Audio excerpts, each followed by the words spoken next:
Hello friends, તમારું સ્વાગત છે મારા કિચનમાં. આજે હું તમને ગુજરાતી મેથીના થેપલા કેવી રીતે બનાવવા એની રેસીપી કહીશ. મેથીના થેપલા બહુ જ કોમન છે, પણ બધાની બનાવવાની રીત અલગ અલગ હોય છે.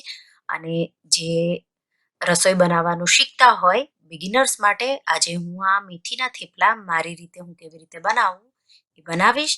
તો તમે આ મેથીના થેપલા બનાવી બ્રેકફાસ્ટમાં, સવારે નાસ્તામાં, છોકરાઓને લંચ બોક્સમાં કે પછી મુસાફરી કરવાના હોય તો ત્યારે તમે આ 2 થી 3 દિવસ લઈ જઈને ખાઈ શકો છો. તો તમે આ ટેસ્ટી મેથીના થેપલાની રેસીપી જરૂરથી ટ્રાય કરજો. જો તમને મારી રેસીપી ગમે તો તમે મારા વિડીયોને લાઇક કરજો, શેર કરજો અને મારા ચેનલને સબસ્ક્રાઇબ કરજો. અને આવી જ નવી રેસીપી માટે તમે બેલ આઇકોન બટનને પ્રેસ કરજો. તો મેથીના થેપલા માટે એક બાઉલમાં મેં 2 કપ ઘઉંનો લોટ લઈ લીધો છે. એમાં આપણે 2 ટેબલ સ્પૂન તેલ એડ કરી દઈશું, 1 ટેબલ સ્પૂન તલ એડ કરી દઈશું. તો તલ થોડા વધારે એડ કરીએ તો બહુ સારો દેખાવ આવશે. 1 ટીસ્પૂન અજમો મેં એડ કર્યો. 1 ટીસ્પૂન આપણે વરિયાળીનો પાવડર એડ કરી દઈશું. તમારે જો આખી વરિયાળી એડ કરવી હોય તો તમે પાવડરના જગ્યાએ 1 ટીસ્પૂન વરિયાળી બી એડ કરી શકો છો. અડધી ટીસ્પૂન હળદર, 1 ટીસ્પૂન લાલ મરચું કે પછી તમે સ્વાદ પ્રમાણે વધુ ઓછું એડ કરી શકો છો. મીઠું આપણે સ્વાદ પ્રમાણે એડ કરી દઈશું, તો મેં 1/2 ટીસ્પૂન એડ કર્યું છે. અને 2 ટીસ્પૂન આપણે ધાણા જીરું પાવડર એડ કરી લોટને સારી રીતે મિક્સ કરી મસળી લેશું.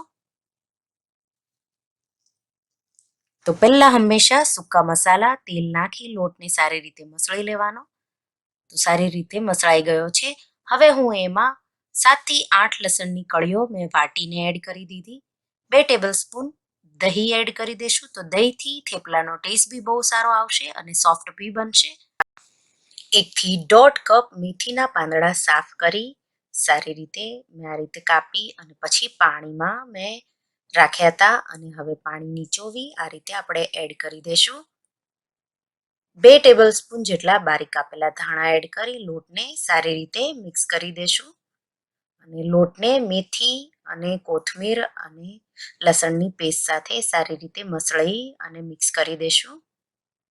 તો મેથીના પાંદડા છે એ તમને ઓછા ભાવે તો ઓછા એડ કરવાના, વધારે ભાવે તો વધારે એડ કરવાના, એ તમારા પર છે. તમારે મેથીની ભાજી કેટલી એડ કરવી છે. તો સારી રીતે લોટ મેં મસળી લીધો છે મેથીની ભાજી, ધાણા અને લસણની પેસ્ટ સાથે. હવે આપણે થોડું થોડું પાણી એડ કરી અને લોટ બાંધી લેશું. તો લોટ છે એ રોટલીના લોટ જેવો જ બાંધવાનો છે. તો લોટ હવે બંધાઈ ગયો છે. આપણે 1 ટીસ્પૂન જેટલું તેલ લઈ એડ કરી આપણે સારી રીતે લોટને મસળી લેશું. તો લોટને સારી રીતે મસળી આ રીતે ઢાંકી અને 10 મિનિટ માટે સાઈડમાં મૂકી દેશું.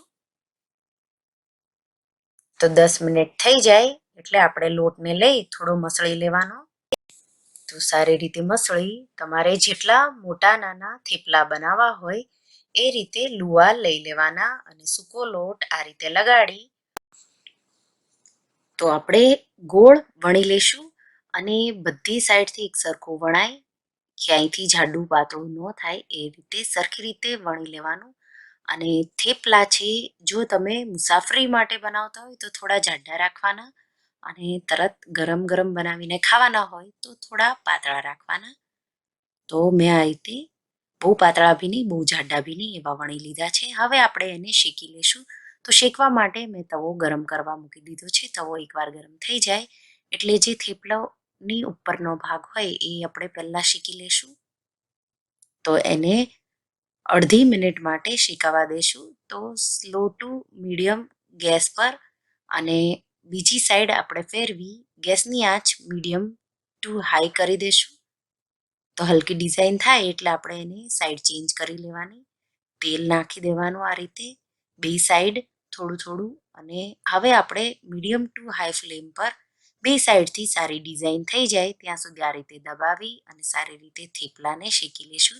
તો એ જ રીતે હું બીજું થેપલું બી લઈ એને બી થોડું તેલ નાખી આપણે શેકી લેશું. તો આ જ રીતે હું એક એક થેપલું વણતી જઈશ, સાથે સાથે તવા પર શેકી લઈશ. તો બધા જ મેથીના થેપલા છે એ તૈયાર થઈ ગયા છે. તો તમે એને અથાણા સાથે, ચા સાથે કે પછી તમે બટેટાના સૂકા શાક સાથે, સૂકી ભાજી સાથે આ થેપલાને ખીર સાથે સર્વ કરો. બહુ જ સ્વાદિષ્ટ લાગશે. તો તમે આ રેસીપી જરૂરથી ટ્રાય કરજો અને મને કમેન્ટમાં કહેજો કે તમને મેથીના થેપલાની રેસીપી કેવી લાગી. Thank you for watching.